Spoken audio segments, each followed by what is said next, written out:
On her first day at school, a young schoolgirl named Kong Mina finds herself at a signal, ready to cross. Just as she reaches the middle of the road, the traffic light changes to green, and the cars start passing by her. Caught off guard, Mina becomes frozen in her tracks. However, a compassionate man intervenes, halting the cars and assisting her in crossing safely. Despite not being a traffic police officer, he remains in control of the traffic. At school, Mina's interactions with others are minimal as she prefers solitude. Frequently, she uses the board to draw ballerinas and practices simple dance moves whenever she gets the chance, revealing her deep passion for ballet. Back at home, we meet Mina's mother, Mi-sook, who harbors immense love for her daughter. Mi-sook has been saving money for a trip to Europe, intending to treat Mina to a live ballet performance. Mina's joy knows no bounds when she learns about this plan. However, it becomes apparent that Mina always keeps her left hand gloved and relies on medication. On that particular school day, a teacher advises Mina to approach him with any questions, considering she joined the school midway through the semester. Curiosity arises within Mina, and she inquires about the man who assists pedestrians outside. It is revealed that he had feelings for a girl who attended the same school. Tragically, one afternoon, as he waited for her by the side of the road, she was struck by a car and lost her life. Since that incident, he has dedicated himself to aiding pedestrians at the signal as a tribute to his lost love. The tale profoundly impacts Mina, stirring within her a longing for a love as genuine as the one the man shared with his departed partner. In the subsequent scene, Mi-sook and Mina's nurse venture out for a meal together. Through their conversation, we discover that Mina is afflicted by a chronic illness that will inevitably claim her life one day. Due to the illness, her left hand is deformed, which explains why she always conceals it. Mi-sook spares no effort in fulfilling Mina's desires, aware of her limited time on this earth. The nurse suggests admitting Mina to the hospital for proper treatment that could potentially prolong her life. However, Mina expresses a different wish, not to extend her life, but to experience life as a normal person before her impending demise. Before retiring for the night, Mina stands by her window, smoking, when her attention is drawn to a young man downstairs. His name is Young-jae, and he resides in the same neighborhood. Initially, Mina disregards him but offers him a cigarette and a lighter. When she asks for the lighter back, Young-jae playfully insists on returning it at a later time. The next morning, they cross paths again in front of the apartment building. Young-jae introduces himself to Mi-sook and strikes up a conversation with Mina. After he departs, Mi-sook playfully teases her daughter, suggesting that Young-jae fits her preferences perfectly. Mi-sook has always desired for Mina to find a romantic partner and feels delighted that a guy has shown interest in her. Mi-sook and Mina share an unconventional mother-daughter bond, where Mina addresses Mi-sook by her name and treats her more like a friend than a parent. Later in the day, while Mina is on her way back from a bookstore, she once again notices Young-jae in her vicinity. Feeling bothered by his constant presence, she confronts him, seeking to uncover his true intentions. According to Young-jae, his strategy is to persistently trouble her in the hope that she will continually think of him, and eventually fall in love with him. During the night, Young-jae calls Mina on her phone and asks her to remain near the window. Despite initially attempting to ignore him, Mina finds herself intrigued by his personality in some inexplicable way. Meanwhile, Mi-sook reminisces over old photo albums, remembering her late husband. He was her sole reason for living prior to Mina's birth, and his absence weighs heavily on her heart. She considers Mina to be a precious gift from her husband, which intensifies her sorrow over the realization that Mina's time is limited. Inside Mina's room, she hears sounds outside the window and initially chooses to disregard them. However, her curiosity gets the better of her when the noise subsides. She peeks outside and feels a sense of sadness upon discovering that Young-jae is no longer there. The subsequent day, Mina receives an anonymous gift. Upon opening it, she finds a picture of herself gazing out of the window. Accompanying the photo is a live turtle, and a note emphasizing that turtles can only thrive when they have a companion by their side.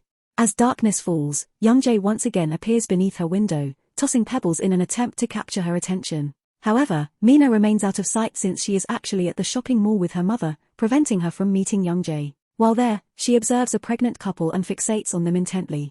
This encounter triggers confusion within Mina regarding why Mi-sook did not choose to terminate the pregnancy upon learning about her incurable illness. Mi-sook responds by claiming that Mina's biological father belongs to an alien species who insisted on preserving the baby. For a brief moment, Mina falls into a state of shock. However, Mi-sook bursts into laughter, revealing that she was merely joking. The next day, Mina visits Young-jae's residence to return the turtle he had given her. To her surprise, Young-jae reveals that he also has a pet turtle who would be thrilled to have a companion. When asked about the lighter, Young-jae searches the entire house but fails to locate it.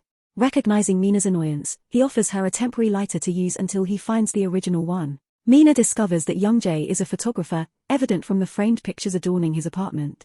The two venture to the terrace together, capturing snapshots of the city. Young-jae guides Mina through the camera settings, and they have an enjoyable time. However, the situation takes a turn when Young-jae confesses his feelings for Mina.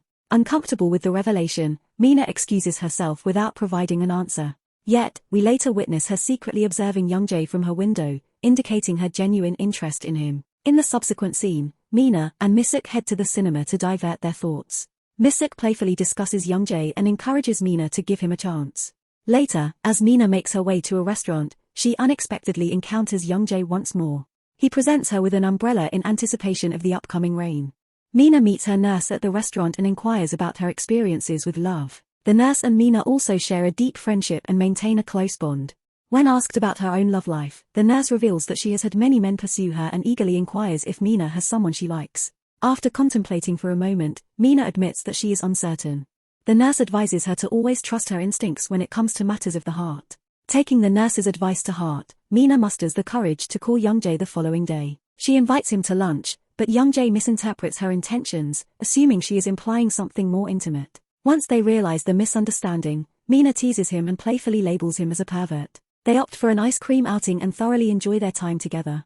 While on the bus, Young-jae accidentally drops his ice cream on a woman. Mina assists in cleaning the mess, inadvertently dirtying her gloves in the process. Young-jae promptly removes her glove and cleans it, attracting the attention of those around them. Instead of feeling embarrassed about her abnormal hand, Young-jae playfully pretends to shoot imaginary objects or creatures through it.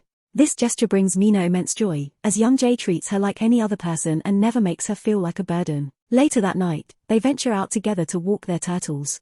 Engaging in conversation, taking photographs, and playfully goofing around, they lose track of time. When they are in each other's company, the passage of time becomes inconspicuous. Although Mina is hesitant to admit it, she finds herself rapidly falling for Young-jae. Inspired by this, she dresses in a shirt adorned with pink hearts and visits Young-jae's place for lunch. Observing the numerous pictures he took in Hawaii, Mina indulges in fantasies of one day traveling there together with Young-jae. In the subsequent scene, Young-jae accompanies Mina to a ballet practice session where he has been invited to capture photographs. While waiting, a kind woman approaches Mina and encourages her to join the other dancers. It is a momentous occasion for Mina as she puts on ballet shoes and experiences the sensation of being a true ballerina. Everything progresses smoothly until Mina suddenly loses consciousness. Upon regaining consciousness, Mina finds herself back home but worries that she will be compelled to go to the hospital soon. Mi-sook reassures her that they will not force her into any decision she does not desire. The nurse and Mi-sook leave her to rest and step outside. Mi-sook's anxiety escalates as she has always dreaded the phone call that brings news of her daughter's passing. The nurse proposes admitting Mina to the hospital at this point, but Mi-sook remains resolute, breaking down into tears. Elsewhere, Young-jae gazes at a collage of pictures he took of Mina during their time together. As the sun sets, Mina and Mi-sook head to a playground to find solace and peace of mind. During their conversation, Mi-sook discloses that she has managed to save enough money to travel to England and witness a live ballet performance. However, Mina no longer wishes to proceed with the plan. Instead, she expresses her desire to visit Hawaii alongside Young-jae for a trip. Mina convinces her mother to support this new idea, and she becomes elated at the prospect of finally embarking on a journey. On the subsequent day, Mina and Young-jae embark on a date. Once again, they enjoy the activity of painting their nails together and engage in lengthy conversations. Mina playfully snatches her lighter from Young-jae's grasp and reveals its significance as belonging to her late father. With mischievous intent, she pushes Young-jae into a nearby fountain, laughing at the prank. Back at home, Mina retrieves an old photo album containing pictures of her father. She also discovers her mother's journal, which unveils the depth of her longing for her deceased husband. Mi-sook experiences profound loneliness and sadness, although she conceals it from Mina. This realization further saddens Mina, prompting her to shed tears. The following day, while returning from school, Mina observes the traffic officer for a longer duration than usual. She notices his tears, realizing that the day his girlfriend passed away, it was raining much like it is today. Overwhelmed with empathy, Mina becomes emotionally distraught when she later meets Young-jae. She finds it profoundly sorrowful that the traffic officer must continue living without the girl who held immense importance to him. In contrast, Young-jae harbors jealousy towards the officer, envious of the lasting memories he shared with his beloved even after her demise. Eventually, Mina and Young-jae return home, seeking solace in each other's embrace. In the subsequent scene, Mina and Mi-sook venture out for lunch together. Mina earnestly urges her mother to start dating, as she worries about Mi-sook's loneliness once Mina is no longer with her. Initially, Mi-sook perceives it as a jest, but Mina's seriousness about finding someone for her mother to connect with becomes evident. Mina understands that their time together is finite and wants Mi-sook to have companionship even after she is gone. The next day, Young-jae accompanies Mina to an aquarium, where they revel in watching various aquatic animals, particularly turtles. Suddenly, Mina experiences dizziness and faints. She is swiftly transported to the hospital, where she receives the devastating news that her time is limited. Devastated by heartbreak, Young-jae returns home and vents his frustration by destroying a Hawaiian poster. The subsequent day, he encounters Mi-sook, who offers him money for his services. It is revealed that Mi-sook had initially hired Young-jae to act as Mina's boyfriend when he first arrived in the neighborhood. However, Young-jae refuses to accept the payment because he has genuinely fallen in love with Mina. On the following day, he visits Mina and reads her a book about the climate and culture of Hawaii. As he vividly describes the pristine oceans, Mina envisions herself swimming alongside Young-jae, allowing her to experience her dream destination with him, even if only in her imagination. They share a tender moment watching the sunset together and exchange a kiss. Returning to reality, Young-jae presents Mina with a bracelet and captures a photograph of their intertwined hands. Fast forward a few months, the last picture taken by Young-jae is displayed in an exhibition. Mi-sook attends the exhibition and commends Young-jae's work. It is revealed that Mina passed away on the day the photograph was taken. Mi-sook discovers a sketchbook that Mina had left for Young-jae and presents it to him. Within its pages, Mina had depicted moments they shared together, including a drawing of the traffic officer. Overwhelmed with grief, Young-jae breaks down in tears as he reminisces through the pages of the sketchbook.